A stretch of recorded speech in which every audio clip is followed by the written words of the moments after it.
A very good evening to you. Happy Friday. I hope you had a pleasant one. Welcome to the English News Bulletin. We begin with the headlines. South African troops stationed in Muvambiro and Goma in the Democratic Republic of the Congo are facing challenges in repatriating the bodies of their fallen soldiers.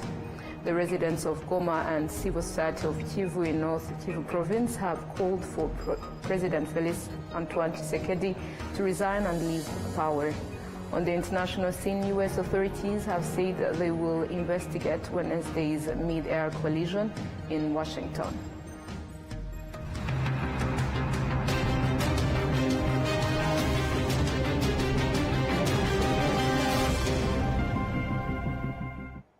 My name is Olive Nete. It's always a pleasure to have you with us. Now let's kick us this edition. On Friday morning at Urugwiro village, President Paul Kagame met with Qatar's Minister of State in the Ministry of Foreign Affairs, Dr. Mohammed bin Abdulaziz Al Khulaif, for discussions on bilateral relations and regional developments. Later in the day, President Kagame also received the French Minister for Europe and Foreign Affairs, Jean-Noel Barrot. They discussed their strong bilateral ties and explored ways to promote peace in the region. To regional security matters, South African troops stationed in Muvambiro and Goma in the Democratic Republic of the Congo are facing challenges in repatriating the bodies of their fallen soldiers. These troops had been fighting alongside the Congolese Army FARDC and the FDLR against the M23 rebel group. Serge Nore with more on this. In Muvambiro, about 25 kilometers from the town of Goma, there is a major military base housing South African troops who are part of the Southern African Development Community mission in the Democratic Republic of Congo, or SAMI-DRC. The troops were deployed to support the government of President Felix Antoine Tshisekedi in his fight against the M23 rebel group. When M23 advanced from Masisi to Ngugu, passing through Sake toward Goma, the South African forces joined the Congolese Army, or FARDC, and the FDLR terrorist group in fighting against the rebels, who are Congolese nationals advocating for their rights. According to reports from sources present during the clashes, after facing intense fire and suffering heavy casualties, the South African forces surrendered. The South African military base in Muvambiro is located near a former Congolese army training facility. Currently, M23 controls the base after decisively defeating the coalition of Congolese forces, the FDLR, SADC troops and mercenaries. Burnt-out tanks and remnants of destroyed vehicles, some with human remains still inside, litter the area. Since then, South African troops have been in a difficult position. At midday on Thursday, M23 military leaders decided to visit the South African commanders at the Muvambiro base. Upon arrival, they called on the base guards to summon their senior officers for discussions. It took about 5 minutes before the South African commanders emerged. Initially fearful, their apprehension lessened as the conversation progressed, even leading to moments of laughter. At one point, they even exchanged war updates and phone numbers. One M23 commander revealed that his family is living in a refugee camp in a neighboring country, and stated that even if he were to die in battle, he would do so fighting against long-standing injustices. He asked the South African soldiers why they were supporting President Tshisekedi against Congolese citizens and why they were fighting alongside the genocidal FDLR militia. The South African officers responded that such decisions were beyond their control and likely driven by political interests. After exchanging phone numbers, an M23 soldier jokingly said, and I quote, "I hope we'll meet again in Bukavu," end of quote. In response, a South African soldier admitted that he had no desire to fight anymore and just wanted to return home. The South African troops were curious about the M23 fighters. The South African commanders presented three main requests to M23. The first being permission to use Goma's airport to repatriate the bodies of their fallen soldiers. The second, authorization to access previous battle zones to recover the remains of their comrades. And the third, the ability to collect food and supplies stored in Goma, and if necessary use armored vehicles for transportation to prevent looting. After listening to their requests, the M23 officers told them to put them in writing so that they could be forwarded to their leadership. They assured them of their willingness to assist. After the meeting at Muvambiro, M23 commanders also met with South African officers stationed near Goma's international airport. Their conversation was friendly, with occasional laughter.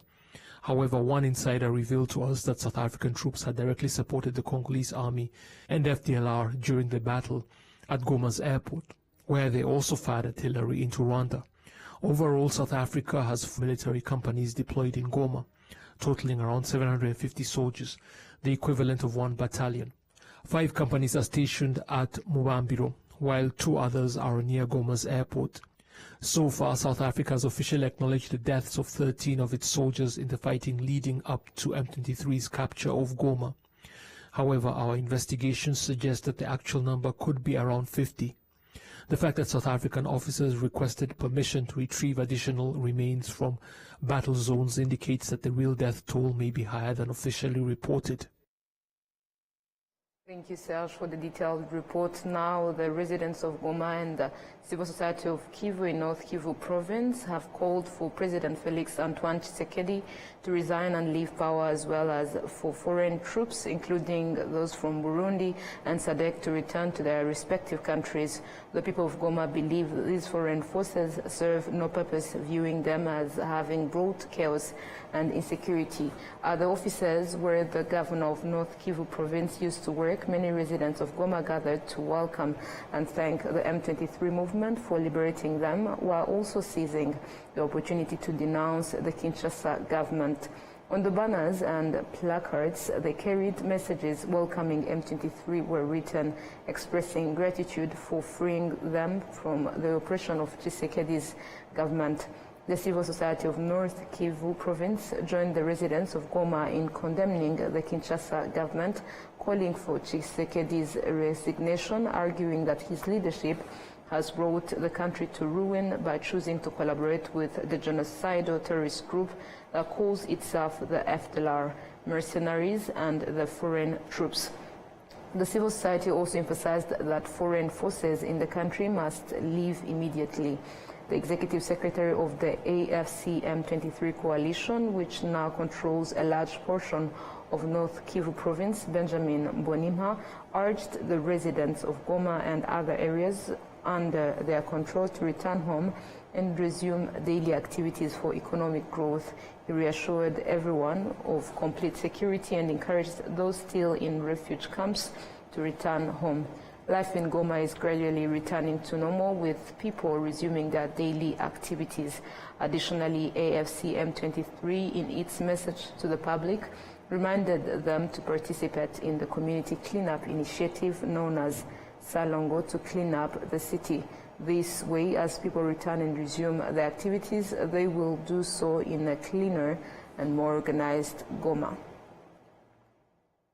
Moving ahead, Rwanda's Minister of Foreign Affairs and International Cooperation, Ambassador Olivier Nduhungirehe, has reaffirmed that Rwanda is prepared to confront anyone who attempts to wage war against the country. He made the statement during an interview on South Africa's national television, SABC, on Thursday. Serge Nore has the report. The interview, conducted by South African journalist Clement Manyathela, primarily focused on the discussions between Rwandan President Paul Kagame and South African President Cyril Ramaphosa regarding the security crisis in the eastern DRC.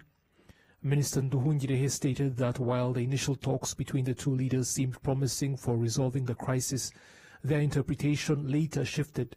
In the first call, they discussed mainly about a solution to this crisis, and they agreed to have a broad ceasefire in the region and then direct talks between M23 and the Congolese government. And then yesterday they had a second phone call, which was also cordial, during which they talk about the situation on the ground. And President Ramaphosa revealed that the SNDF soldiers were actually killed by the Congolese army. And then he asked President Kagame to use his influence to ensure that the South African forces get access to water, food, and electricity. And then we were surprised what we saw in the media by the Minister of Defense of South Africa, and even a tweet by President Ramaphosa First, calling Rwanda Defense Forces a militia, which we are not, because it's an army. Then saying, distorting about the content of that conversation to the extent that they mentioned about warnings that were issued by President Ramaphosa in those phone calls to President Kagame. This never happened. The Rwandan Foreign Affairs Minister expressed his concerns about the South African army fighting alongside the FDLR terrorist group composed of genocidaires responsible for the 1994 genocide against the Tutsi here in Rwanda. But the FDLR should not be an enemy of Rwanda or M23 alone.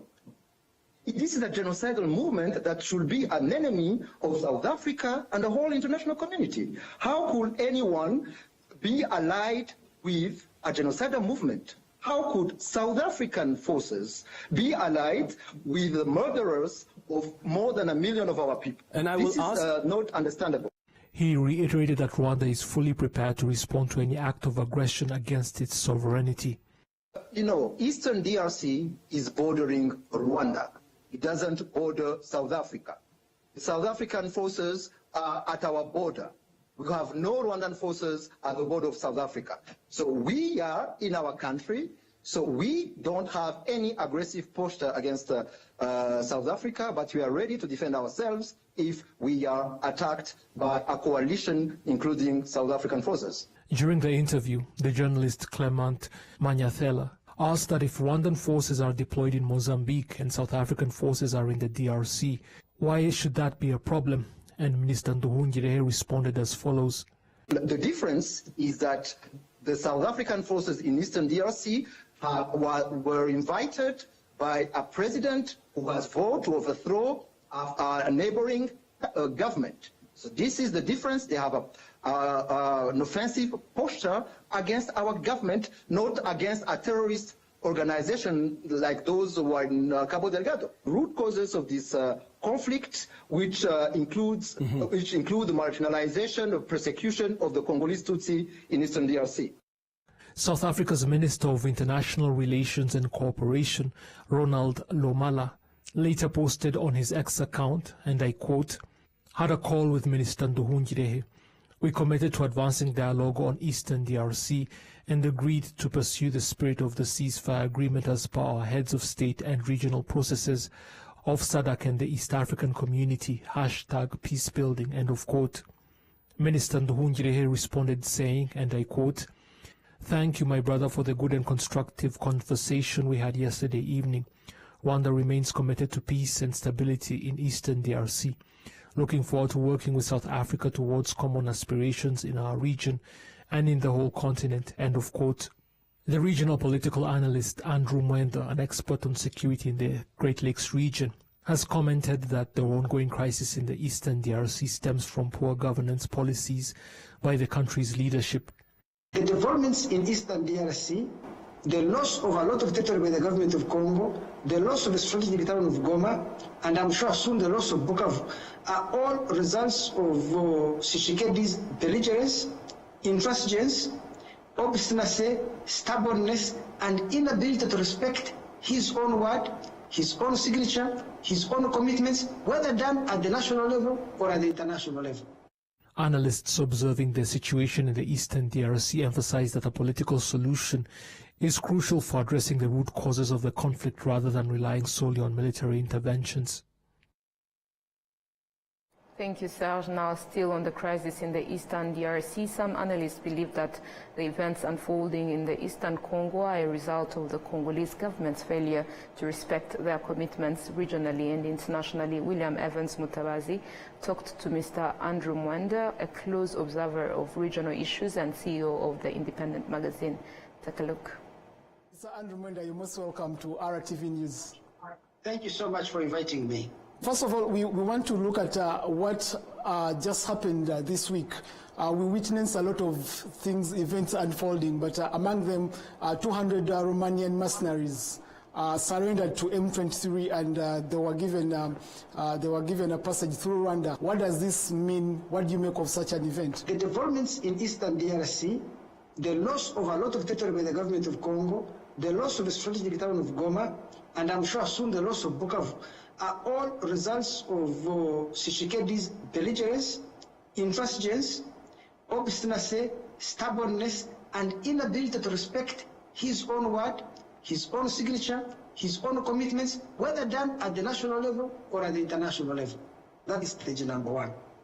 Stage number two is to answer your question, Yes. which is what is the significance of what we have seen? Yes. So what we have seen is that Tshisekedi, once he chased away the East African force, which was actually protecting him more than anyone else, he invited soldiers from SADC, including soldiers from Tanzania, Malawi, South Africa, and then imported mercenaries from Romania.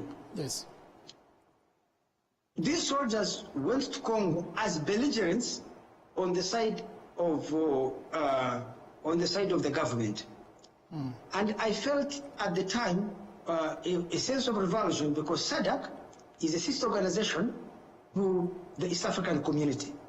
If you are Cyril Ramaphosa or any president within the SADC community, and you have heard that the president of Congo has unilaterally, without explanation or justification, picked out an East African force and an agreement he himself had signed.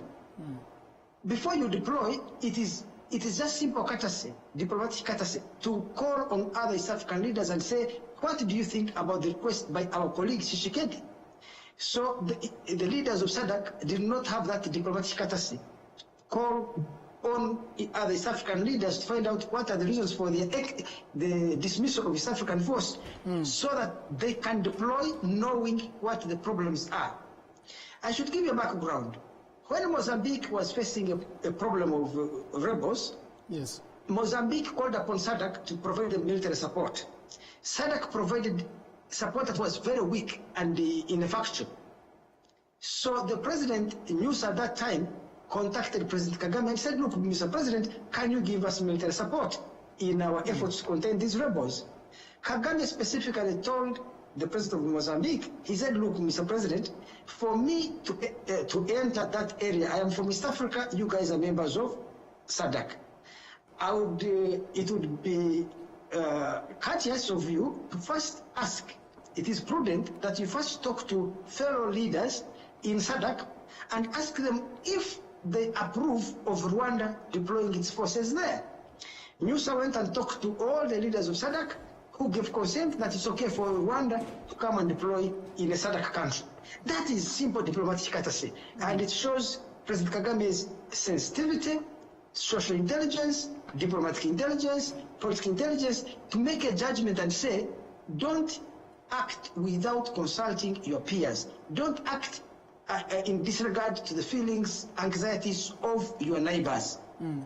Now, let me come to the East African region, because I was also frustrated with it. Tshisekedi pulled out of an agreement he had said with his colleagues.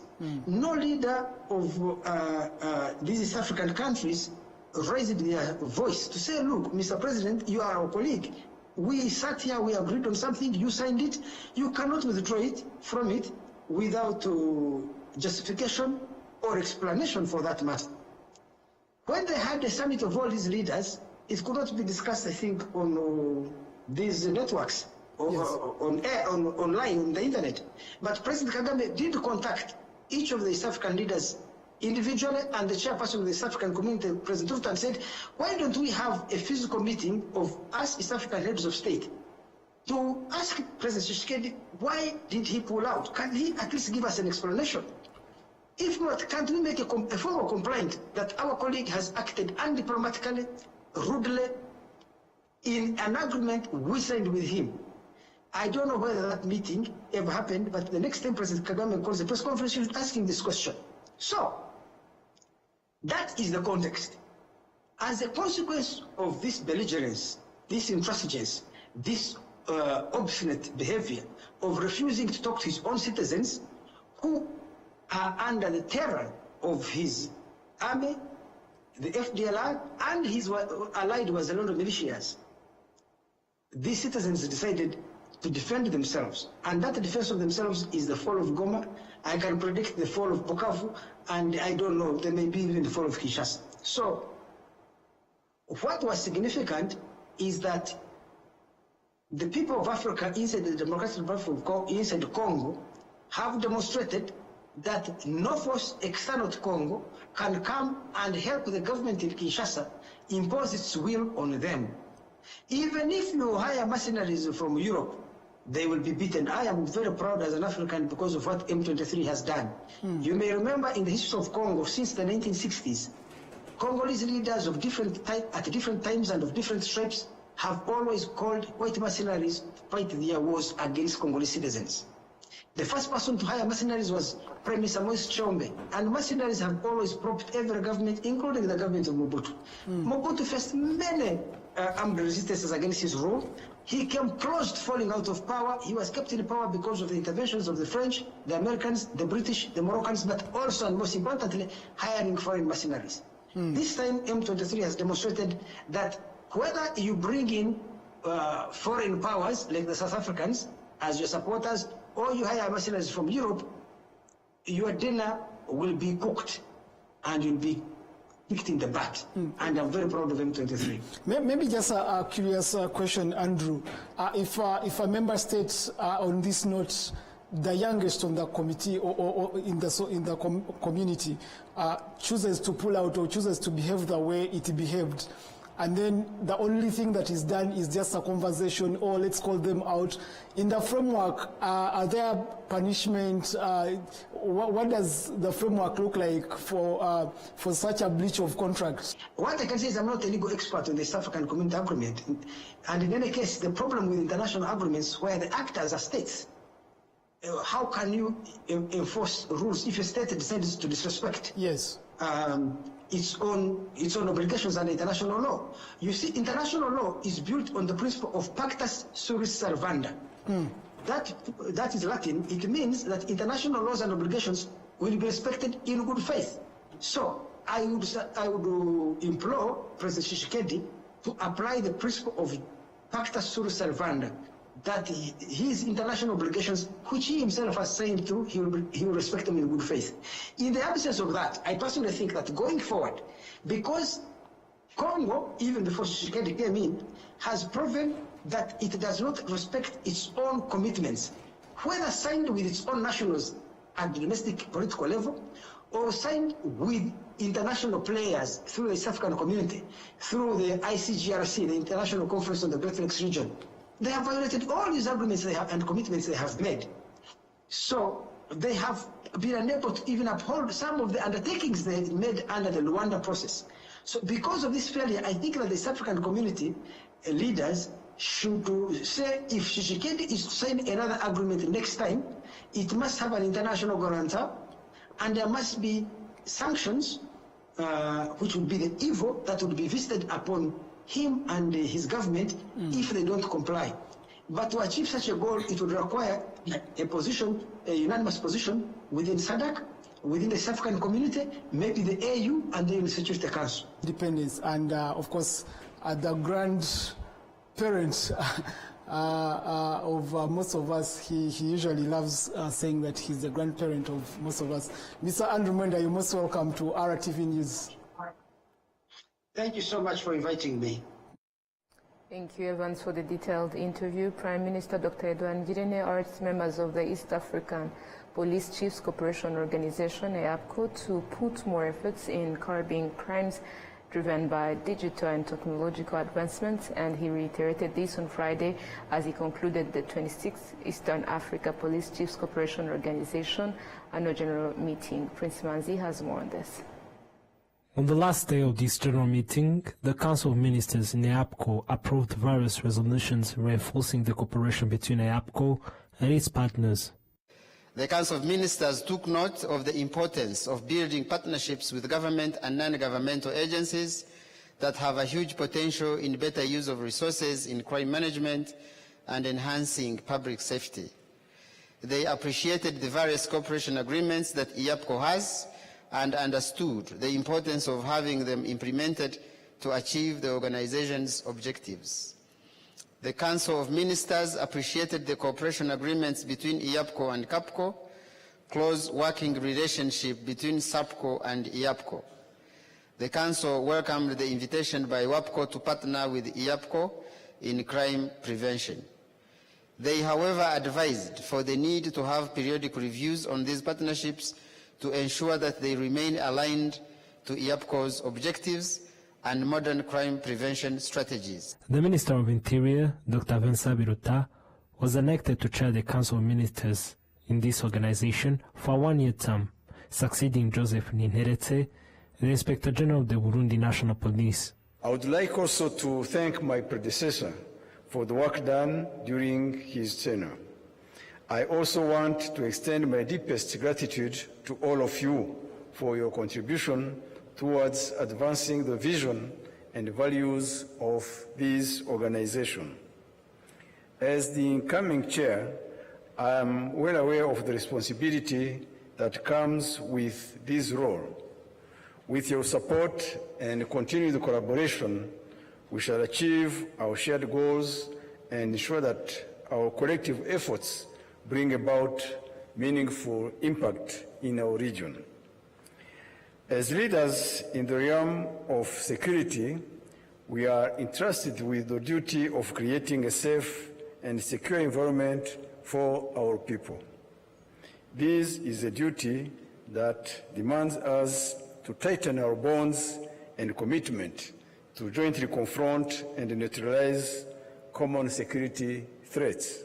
Prime Minister Dr. Edward Ngirente urged members of the Eastern Africa Police Chiefs Cooperation Organization, EAPCO, to put more efforts in curbing crimes driven by digital and technological advancements. Today, more than ever, the necessity to cooperate and assist each other is imperative. As an emphasis to what you have deliberated in this meeting, I urge you to put more effort in aligning policing strategies with the ever-changing nature of crime driven by digital and technological advancements.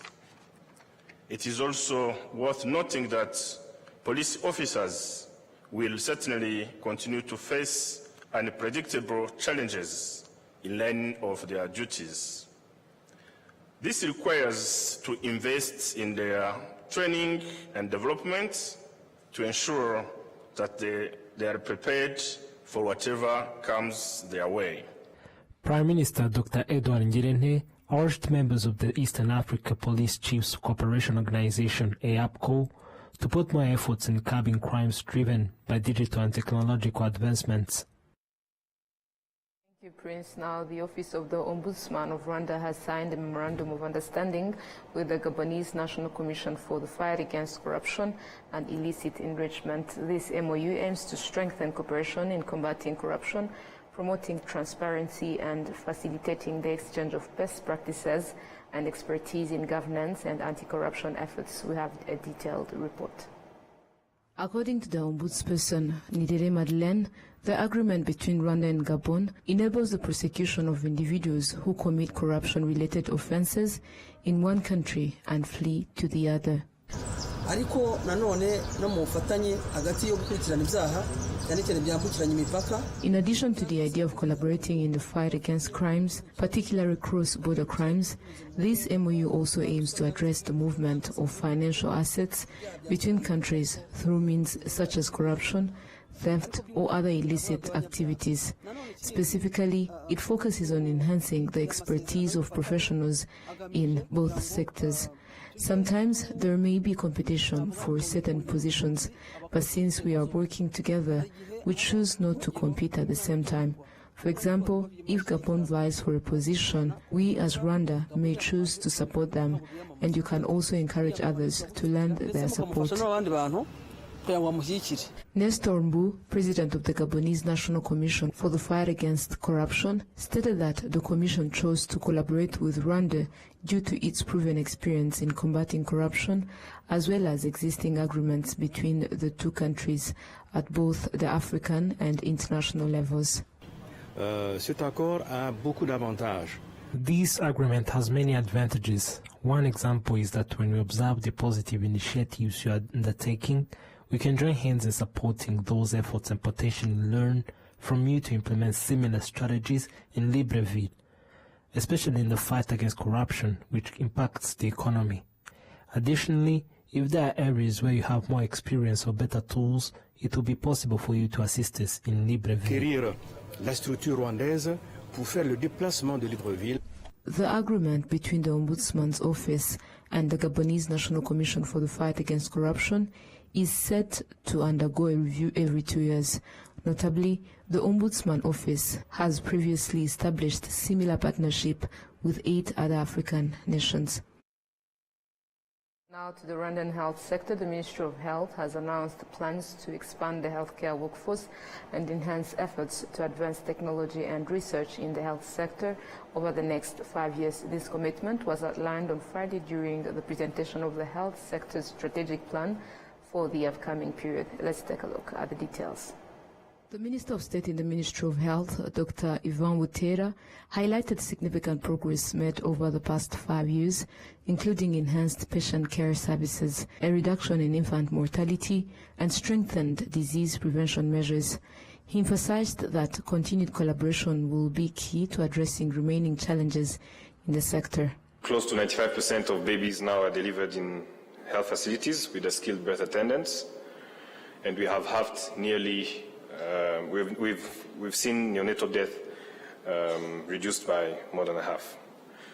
Preventable diseases are being preventing complications, and most recently you've seen that we've expanded services that Rwandans can access by community-based health insurance, notably with cancer care, cardiovascular diseases, kidney transplants, and other things. In fact, these were, if we have challenges, we usually don't back down from them, but when we work together, we usually find solutions. Dr. Mohamed Semakula, head of the Department of Planning, Monitoring and Evaluation, and Health Financing, and a key organizer in the 5-year health sector plan, stated that the strategy will be structured around 5 key pillars of action. Ingingo ya mbere hazabaho icyo bita kuzamura umubare w'abakozi mu by'ubuvuzi. The first pillar focuses on increasing the workforce in the health sector. The second pillar emphasizes the modernization of infrastructure. The third pillar aims at providing quality healthcare services. The fourth pillar addresses global security with an emphasis on preparedness and early detection, especially in the case of unexpected pandemics like the recent Marburg outbreak. The fifth pillar centers on technology, research, and the development of infrastructure, including the establishment of factories that produce medicines. Dr. Brenda Asimwe-Katera, Country Director at the Clinton Health Access Initiative, emphasizes that technology and research will be key enablers in accelerating and facilitating the successful implementation of the health sector's 5-year plan. Research is very important. Digital health technologies and innovations are very important, enabling us reach universal health care coverage for the entire population, whether it is in enhancing decision support for the clinicians and nurses and doctors to make decisions very quickly to enable a patient get the right diagnosis, get the right treatment, considering even community health workers can use digital health technologies. That is very important. The Ministry of Health affirms that the 5-year health sector plan is on track to be successfully implemented thanks to robust measures and strategic initiatives designed to advance the health sector.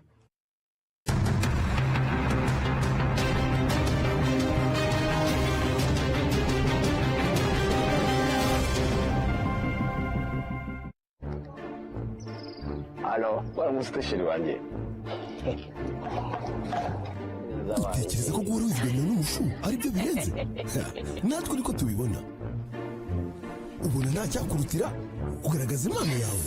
Niko bimeze. So guys, uyu munsi tugiye kuganira ku gaseke. Agaseke njyewe gafite byinshi. Kamari, ese wowe kakumara iki?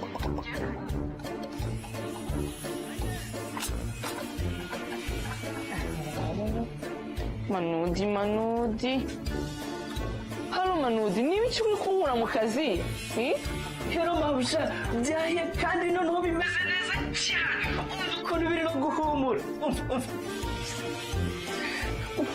Ako Manudi, urumva nakumva ko ibyo bihumura koko? Ubona nta cyakurutira umwuga wawe.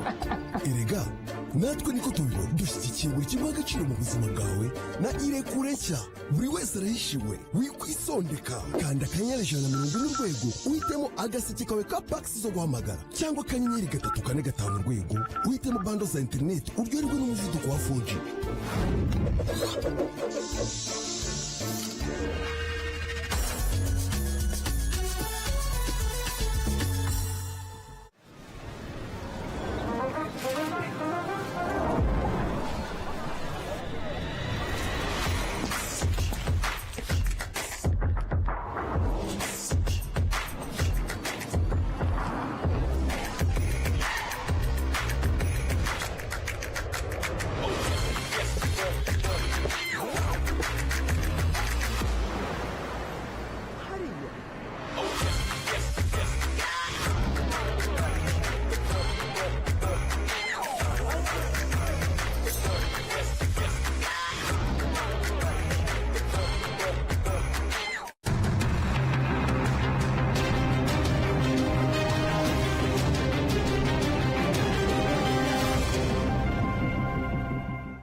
You're still watching RTV News. Now let's take a look at what is happening beyond the borders of Rwanda. U.S. authorities have said they will investigate Wednesday's mid-air collision in Washington, while President Donald Trump has suggested that government programs focused on diversity, equity and inclusion in the workplace played a role in the crash that left no survivors. VOA with the details. Emergency personnel, including divers, worked through the night in the frigid water of the Potomac River near the Reagan Washington National Airport where the wreckage fell. Surveillance video shows the moment of collision between an American Airlines flight from Wichita, Kansas to Washington and a U.S. military helicopter that happened about 9 p.m. Wednesday. 60 passengers and 4 crew members were on the plane, 3 soldiers aboard the helicopter. President Donald Trump offered condolences and speculated on the cause of the crash in remarks to White House reporters Thursday. We do not know what led to this crash, but we have some very strong opinions and ideas. Trump blamed diversity policies in the Federal Aviation Administration under his predecessors Barack Obama and Joe Biden. A group within the FAA, another story, determined that the workforce was too white, that they had concerted efforts to get the administration to change that and to change it immediately. He said the collision should have been prevented. Shortly before the crash, an air traffic controller asked the helicopter if it could see the plane. Officials say dozens of bodies have been pulled from the icy water. The crash is the first major crisis for Transportation Secretary Sean Duffy, who was just sworn in Wednesday. We are going to take responsibility at the Department of Transportation and the FAA to make sure we have the reforms that have been dictated by President Trump. And for Defense Secretary Pete Hegseth, who said the soldiers were on a training flight and wearing night vision goggles when the crash happened. The military does dangerous things. It does routine things on a regular basis. Tragically, last night, a mistake was made. American Airlines CEO Robert Isom vowed to assist in the investigation. We are actively working with local, state, and federal authorities on emergency response efforts, and the American Airlines care team has been activated to assist our passengers and their families. U.S. figure skating athletes, coaches, and family members were among the passengers, as were Russian world champion couple Yevgenia Shishkova and Vadim Naumov. We offer our condolences to loved ones who lost our fellow citizens who died in this air crash. There are yet no plans on contact at the highest level. The crash is the deadliest air disaster in the United States since November of 2001. Patsy Rita Kuswara, VOA News at the White House. And that marks the end of tonight's bulletin. Have a fruitful and restful weekend. Take care and goodbye.